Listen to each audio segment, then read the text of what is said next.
അയാളെ അസ്വീകാര്യനാക്കാൻ ഞങ്ങൾ പ്രത്യേകിച്ചൊന്നും ചെയ്യണ്ട. അയാളിപ്പോൾ ചെയ്തുകൊണ്ടിരിക്കുന്ന കാര്യങ്ങൾ ഇതുപോലെ തുടർന്നാൽ മതി.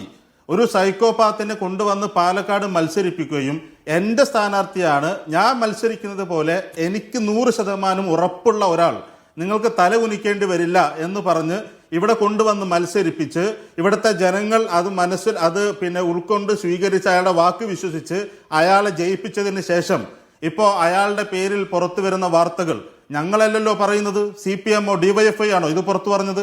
കോൺഗ്രസ്സുകാരായിട്ടുള്ള ആളുകൾ തന്നെ, ഇരകളാക്കപ്പെട്ട ആളുകൾ തന്നെ പുറത്തു വന്ന് അല്ലെങ്കിൽ അവർക്ക് പറയാൻ കഴിയുന്ന പരമാവധിയിൽ അവർ കാര്യങ്ങൾ പറയാ. എന്നിട്ട് അയാളെ സഹായിച്ചുകൊണ്ടിരിക്കുകയാണ്. വേറെ ആരും സഹായിക്കാനില്ല. VD സതീശൻ പോലും ഒരു ഘട്ടത്തിൽ അയാളെ MLA സ്ഥാനത്ത് നിന്ന് പോലും രാജിവെക്കേണ്ടി വരുമെന്ന നിലപാടിലേക്ക് പോയപ്പോൾ ഇയാൾ നേരെ ഇറങ്ങി വന്നിട്ട് മാധ്യമങ്ങളോട് പറയാണ് അയാൾ അന്തസ് ഉയർത്തിപ്പിടിച്ചുകൊണ്ട് രാജിവെച്ചു, യൂത്ത് കോൺഗ്രസ് പ്രസിഡന്റ് സ്ഥാനം രാജിവെച്ചു. അത് വലിയ കാര്യമാണ്, ധാർമ്മികത ഉയർത്തിപ്പിടിച്ചുകൊണ്ടാണെന്ന് പറയാ. പിന്നെ കഴിഞ്ഞ ദിവസം ഇപ്പോൾ ഈ പ്രതിഷേധമുണ്ടായപ്പോൾ അയാൾ ചോദിക്കുക, പിണറായിയോട് പറ, എന്താണ് ഇയാൾ പാർട്ടിയിൽ നിന്ന് സസ്പെൻഡ് ചെയ്യപ്പെട്ട ഈ സൈക്കോപാത്തിന് വേണ്ടിയിട്ട് വാദിക്കേണ്ട കാര്യം ഇയാൾക്ക് എന്താണ്? ആ സൈക്കോപാത്തിനെ കുറിച്ച് പറയുമ്പോൾ എന്തിനാണ് ഇയാൾ പിണറായി വിജയനെതിരെ പറയേണ്ട ആവശ്യം? അപ്പം ഇപ്പോഴും ന്യായീകരിച്ചു കൊണ്ടിരിക്കുകയാണ്. ആ ന്യായീകരണം ജനങ്ങൾ കാണുന്നുണ്ട്. അതല്ലാതെ ഞങ്ങൾ പ്രത്യേകിച്ചൊന്നും ചെയ്യേണ്ട കാര്യമില്ല. ഞങ്ങൾ ജനങ്ങളോട് പറയും, അയാൾ MLA സ്ഥാനത്ത് നിന്ന് മാറ്റാൻ തയ്യാറാകാത്ത ഇവരുടെ ഇരട്ടത്താപ്പിനെ കുറിച്ച് ഞങ്ങൾ പറയും. ഇപ്പോൾ നിങ്ങൾ പറയുന്നുണ്ടല്ലോ ഇവിടെ സസ്പെൻഡ് ചെയ്തെന്ന് പറയുന്നുണ്ടല്ലോ, നിങ്ങളുടെ ആരുടെയെങ്കിലും കയ്യിൽ അതിൻ്റെ രേഖയുണ്ടോ? എന്തെങ്കിലും പ്രസ് റിലീസ് പോലും നിങ്ങൾ കണ്ടിട്ടുണ്ടോ? സസ്പെൻഡ് ചെയ്തു എന്ന് പറഞ്ഞിട്ട് AICCയുടെ അംഗീകാരത്തോടു കൂടി ഇന്നയാളെ ഈ പാർട്ടിയിൽ നിന്ന് സസ്പെൻഡ് ചെയ്യുന്നു എന്ന തരത്തിൽ നിങ്ങളുടെ കയ്യിൽ എന്തെങ്കിലും രേഖയുണ്ടോ? എത്ര മാസത്തേക്കെന്നുണ്ടോ? ഒരു KPCC പ്രസിഡന്റ് വന്ന് പത്രക്കാരോട് പറഞ്ഞു ഇങ്ങനെ സസ്പെൻഡ് ചെയ്യുന്നു എന്ന് പറഞ്ഞു എന്നല്ലാതെ ഇത്രയും ഗുരുതരമായ ഒരു ആരോപണം, ഇത്രയും ഗുരുതരമായ ഒരു സംഭവം ഈ നാട്ടിലുണ്ടായിട്ട് സ്ത്രീകളും അമ്മമാരും ഒക്കെ വേദനയോടുകൂടി കുറിച്ച് സംസാരിച്ചിട്ട് അല്ല, അതാ പറയുന്നത് അതൊരു നാടകമാണെന്നാണ് ഞാൻ പറയുന്നത്. നാടകമാണെന്ന് നമുക്ക് മനസ്സിലാവും. നാളെ മുതൽ അയാൾ കോൺഗ്രസിന്റെ കമ്മിറ്റികളിൽ പങ്കെടുക്കണം. നാടകമാണെങ്കിൽ നാളെ അയാൾ കോൺഗ്രസിന്റെ കമ്മിറ്റിയിൽ പങ്കെടുക്കണം. യൂത്ത് കോൺഗ്രസിന്റെ വാട്സാപ്പ് ഗ്രൂപ്പുകളിൽ ഉണ്ടാവണം. യൂത്ത് കോൺഗ്രസിന്റെ കമ്മിറ്റിയിൽ പങ്കെടുക്കാൻ കഴിയണം. അതൊന്നും ഇല്ലല്ലോ. അതാണെങ്കിലേ നാടകമാണല്ലോ. അതല്ലല്ലോ തൽക്കാലം മാറ്റി നിർത്തുന്നു എന്നും അത് കൃത്യമായി എത്ര മാസത്തേക്കെന്നോ അത് ഏത് കാരണം കൊണ്ട് സസ്പെൻഡ് ചെയ്യുന്നു എന്നോ അങ്ങനെ രേഖാമൂലം എന്തെങ്കിലും ഒരു സാധാരണ ഒരാൾ സസ്പെൻഡ് ചെയ്യുമ്പോൾ പ്രസ് റിലീസ് ഉണ്ടാവും. നിങ്ങൾക്ക് ഇന്ന കാരണം കൊണ്ട് ഇന്നയാളെ ഇത്ര മാസത്തേക്ക് സസ്പെൻഡ് ചെയ്തു അങ്ങനെ ഒരു രേഖ സാധാരണ കോൺഗ്രസ് പാർട്ടി ഇറക്കാറുണ്ട്. എന്നെ സസ്പെൻഡ് ചെയ്തപ്പോൾ ഇറക്കിയിട്ടുണ്ട്. ഇത് അതിനേക്കാൾ അസാധാരണമായൊരു സാഹചര്യമായിട്ട് പോലും അങ്ങനെ ഒരു കാര്യം നമ്മുടെ മുമ്പിലില്ല. അതുകൊണ്ട് തന്നെ അയാൾക്ക് പിന്നീടൊരു സമയത്ത് തിരിച്ചു വരാനും ഏതെങ്കിലും ഒരു സമയത്ത് തിരികെ വരാനും ഒക്കെയുള്ള സൗകര്യം ഒരുക്കി കൊടുക്കുന്ന നാടകമാണ് നടന്നുകൊണ്ടിരിക്കുന്നതെന്ന് ജനങ്ങൾ തിരിച്ചറിയുന്നുണ്ട്. അതുകൊണ്ട് ഷാഫി പറമ്പിലിൻ്റെ ഇമേജിൽ ഇതാക്കാൻ വേണ്ടിയിട്ട് ഞങ്ങൾ തെരുവിലിറങ്ങേണ്ട ഒരു കാര്യമില്ല. ജനങ്ങൾ ഇതൊക്കെ നേരിട്ട് കണ്ടുകൊണ്ടിരിക്കുകയാണ്.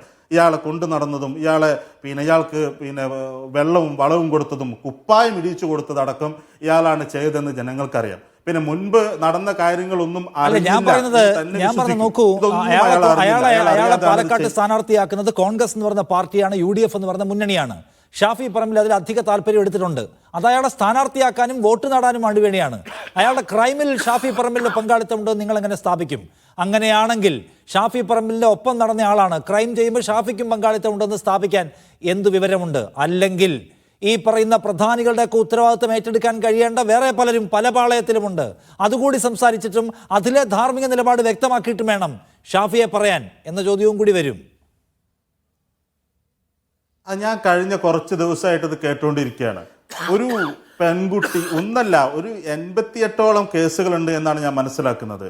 ആ കേസിൽ ഇത് എത്രയും ക്രൂരമായ ഒരു കാര്യം. ഇത് നിഷാദ് ഇത് കേട്ടിട്ടുണ്ടോ എന്ന് എനിക്ക് അറിഞ്ഞൂടാ, ഇതിൻ്റെ പരാതികൾ കേട്ടിട്ടുണ്ടോ, വോയിസ് മുഴുവൻ കേട്ടിട്ടുണ്ടോ ഒന്നും എനിക്ക് അറിഞ്ഞൂടാ. പക്ഷെ ഇത്രയും ക്രൂരമായ ഒരു ക്രിമിനൽ ആക്ടിവിറ്റീസ് ചെയ്ത ഒരാൾ കേരള രാഷ്ട്രീയത്തിൽ ഉണ്ടായിട്ടില്ല. ഇതിനു മുമ്പ് ഒരിക്കലും ഒരു പാർട്ടിയിലും ഉണ്ടായിട്ടില്ല. അത്രയും ക്രൂരമായ പ്രവൃത്തി ചെയ്ത ഒരാളെ മറ്റു പല കേസുകളും വെച്ചിട്ട് എല്ലാവരും കണക്കാണ്. അത്രയും ക്രിമിനൽ പണി ചെയ്ത ആൾ പാർട്ടിക്ക് പുറത്താവണം, MLA പദവിയിൽ നിന്ന് പോകണം, യൂത്ത് കോൺഗ്രസ് പദവിയിൽ നിന്ന് പോകണം, ഒക്കെ അഡ്മിറ്റ് ചെയ്യാൻ കഴിയുന്ന കാര്യമാണ്. അതിന് ഷാഫി പറമ്പിൽ എന്ന അയാളുടെ സന്തത സഹചാരിയോ അയാളുടെ ബിഗ് ബ്രദറോ ഉത്തരം പറഞ്ഞേ പറ്റൂ എന്നാണെങ്കിൽ എത്ര ബിഗ് ബ്രദേഴ്സ്, എത്ര ബിഗ് ബോസുമാർ ഉത്തരം പറയേണ്ടതുണ്ട് എന്നാണ് എൻ്റെ ചോദ്യം. മറ്റേതൊക്കെ അയാൾ പ്രിഡേറ്ററാണ്, ഇരപിടിയനാണ്, അതിക്രമിയാണ്, അതിന് നടപടി വേണം, അതിലൊരു തർക്കവും ഇവിടെ ആർക്കുമില്ല. പക്ഷെ ഷാഫിയും മറുപടി പറഞ്ഞേ പറ്റുമെന്നാണെങ്കിൽ പിണറായി വിജയൻ മുതൽ മറുപടി പറയേണ്ട കാര്യങ്ങൾ കൂടി നമുക്ക് എടുത്തു വെക്കാം മേശപ്പുറത്തേക്ക്. അതാണ് എൻ്റെ പോയിന്റ്. അല്ല അതേ താരതമ്യമാണല്ലോ. അയാൾ ഇരപിടിയനാണ്, ഇയാൾ ക്രൂരനാണ്, ഇയാൾ പിന്നെ പ്രശ്നക്കാരനാണെന്ന് പറയും. പിന്നെ അതേപോലെ മറ്റൊരു കേസും ഉണ്ടെന്നാണല്ലോ പറയുന്നത്. ഇല്ലില്ല, അതേപോലെ മറ്റേ കേസ് ഉണ്ടെന്ന് ഞാൻ പറഞ്ഞില്ല. ഞാൻ പറഞ്ഞത് നമ്മൾ സംസാരിക്കുന്ന ഷാഫിയുടെ പ്രശ്നമാണ്. ആ പിഴേറ്റുള്ള പ്രശ്നത്തിന് ഷാഫി ഉത്തരം പറയണമെങ്കിൽ പിണറായി വിജയൻ മുതൽ ഉത്തരം പറയേണ്ട കാര്യങ്ങളുണ്ട്. ക്ലോസ് ആയി നിൽക്കുന്ന ആളുകൾ ഉത്തരം പറയണമെന്നാണല്ലോ ഞാൻ വെറുതെ പറയുന്നില്ല. വളരെ ക്ലോസ് ആയി നിൽക്കുന്ന ആളുകൾ. ഇപ്പൊ പി ശശിക്കെതിരെ അൻവർ ഒരു ആരോപണം ഉന്നയിച്ചപ്പോൾ എത്രമാത്രം സ്നേഹ കരുതലോടെയാണ് പിണറായി വിജയൻ ശശിയെ തീർത്തു പിടിച്ചത് നമുക്കറിയാം. നന്നായി കാര്യങ്ങൾ നോക്കുന്ന ആൾ, അദ്ദേഹത്തിനെതിരെ ഉയർന്നു വരുന്ന ആരോപണങ്ങളെ മുഖവിലക്കെടുക്കില്ല എന്ന് തുറന്നു പറഞ്ഞ ആളാണ് പിണറായി വിജയൻ. അദ്ദേഹം എവിടെയായിരുന്നുവെന്നും എങ്ങനെയാണ് അദ്ദേഹം പുറത്തുപോയെന്നും എങ്ങനെയാണ് അദ്ദേഹം അസാധാരണമായി തിരിച്ചു വന്നതെന്നും വളരെ പെട്ടെന്ന് അദ്ദേഹം എങ്ങനെയാണ് സംസ്ഥാന കമ്മിറ്റിയിലേക്ക് വന്നതെന്നും പ്രധാനപ്പെട്ട ഭരണപദവിയിലേക്ക് വന്നതെന്നും അറിയാത്തവരല്ല മലയാളികൾ. അപ്പൊ ക്ലോസ് ആയി നിൽക്കുന്ന ആളുകൾ ആരൊക്കെ? അവരൊക്കെ ഉത്തരവാദികളാണെങ്കിൽ ശരി, ഞാൻ പറയാണ്, ഞാൻ കൃത്യമായിട്ടൊന്ന് ഓർമ്മിപ്പിക്കുകയാണ്. അപ്പൊ അതും കൂടി വിശദീകരിച്ചാൽ ക്ലിയർ ആവും. ശരി ശരി ആയിക്കോട്ടെ. ഈ പറഞ്ഞ ആരാണ് ഈ ആരോപണം ഉന്നയിച്ച ആള്? പി വി അൻവർ അല്ലേ? പി വി അൻവർ എത്ര ആരോപണം ഉന്നയിച്ചിട്ടുണ്ട്? ആർക്കെതിരെ പി ശശി പാർട്ടിക്ക് പുറത്തേക്ക് പോയത് കാര്യം അവിടെ മുതൽ പറഞ്ഞോളൂ. നിങ്ങൾ പാർട്ടിക്ക് പുറത്തുപോയ കേസിന്റെ കാര്യങ്ങളൊക്കെ ഇന്ന് വളരെ കൃത്യമായി സോഷ്യൽ മീഡിയയിൽ അതിന്റെ കാര്യങ്ങളൊക്കെ വന്നിട്ടുണ്ട്. എന്താണ് ഉമ്മൻചാണ്ടിയുടെ കാലത്ത് പോലീസ് അന്വേഷിച്ചതും. ഞാൻ ആ കേസിനെ കുറിച്ച് സംസാരിക്കുമ്പോൾ എന്താ സംഭവിക്കുന്നതെന്നറിയോ? ഈ പ്രധാനപ്പെട്ട കേസിന്റെ ഗൗരവത്തെ ചോർത്തിക്കളയും എന്നുള്ളത് കൊണ്ടാണ് ഞാൻ അതിലേക്ക് വരാത്തത്. ഈ കേസിന്റെ ഗൗരവത്തിൽ ആർക്കാ ഇവിടെ തർക്കം? ഈ കേസിന്റെ പോലും തർക്കമില്ല. അല്ല, ഈ കേസിന്റെ മെറിറ്റിൽ ഇവിടെ എല്ലാവർക്കും തർക്കം, നിങ്ങൾക്ക് മാത്രമേ ഗൗരവമുള്ളൂ എന്ന മട്ടെടുക്കല്ലേ? ഈ കേസിന്റെ മെറിറ്റിൽ ആർക്കും തർക്കമില്ല. പക്ഷെ അതിൽ ഷാഫിയെ കൂട്ടിക്കെട്ടിയേ മതിയാവൂ എന്നുള്ള നിങ്ങളുടെ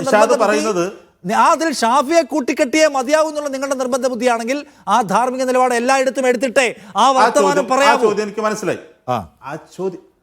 ആ ചോദ്യം എനിക്ക് മനസ്സിലായി. എന്തുകൊണ്ട് ഈ കേസിൽ ഷാഫി പറമ്പിലിനെ എങ്ങനെ ഇതിൽ നിങ്ങൾ ഉൾപ്പെടുത്തുന്നു? ആ ചോദ്യം അതുവരെ എനിക്ക് മനസ്സിലായി. അത് കഴിഞ്ഞ് നിങ്ങൾ മറ്റൊരു കേസിനെ ഇതുമായി താരതമ്യം ചെയ്യുമ്പോൾ മാത്രമേ ഞാൻ എതിർക്കുന്നുള്ളൂ. ആ ചോദ്യത്തിന് ഞാൻ മറുപടി പറയാം. എന്തുകൊണ്ട് ഷാഫി പറമ്പിൽ എന്ന ചോദ്യത്തിന് ഞാൻ മറുപടി ഞാൻ തുടക്കത്തിൽ പറഞ്ഞിട്ട് ഒന്നുകൂടി പറയാം. ഈ പറയുന്നയാളെ ഇതുപോലെ കൊണ്ടു നടന്നു, എൻ്റെ മെന്ററാണ് എന്ന് പറഞ്ഞ് കൊണ്ടു നടന്നു, ഇതെല്ലാം ചെയ്തു, എല്ലാം വളർത്തി കൊണ്ടുവന്നു, അതെല്ലാം ചെയ്തു. എന്നാൽ പോലും ഈ ക്രിമിനൽ ആക്ടിവിറ്റീസ് അയാൾ അറിഞ്ഞു എന്ന ഞങ്ങളുടെ ബോധ്യം അത് നിങ്ങളുടെ മുഖവിലൊക്കെ എടുക്കണ്ട, അത് വിട്ടോ. പക്ഷെ ഈ വോയിസ് എല്ലാവരും കേട്ടില്ലേ? നിഷാദ് കേട്ടില്ലേ? ഞാൻ കേട്ടില്ലേ? അപ്പുറത്തിരിക്കുന്ന റിജിന് കേട്ടില്ലേ? കേരളത്തിലെ മുഴുവൻ ആളുകളും കേട്ടില്ലേ? ഉമാ തോമസിന് കേട്ടപ്പോൾ മനസ്സിലായല്ലോ. KC വേണുഗോപാലിന്റെ ഭാര്യയ്ക്ക് മനസ്സിലായല്ലോ. താര ടോജലസ് എന്ന് പറയുന്ന കോൺഗ്രസിന്റെ സൈബർ പോരാളികളായിട്ടുള്ള നേതാക്കൾക്ക് മനസ്സിലായല്ലോ. ഒരുപാട് ആളുകൾക്ക് VD സതീശന് പോലും മനസ്സിലായല്ലോ.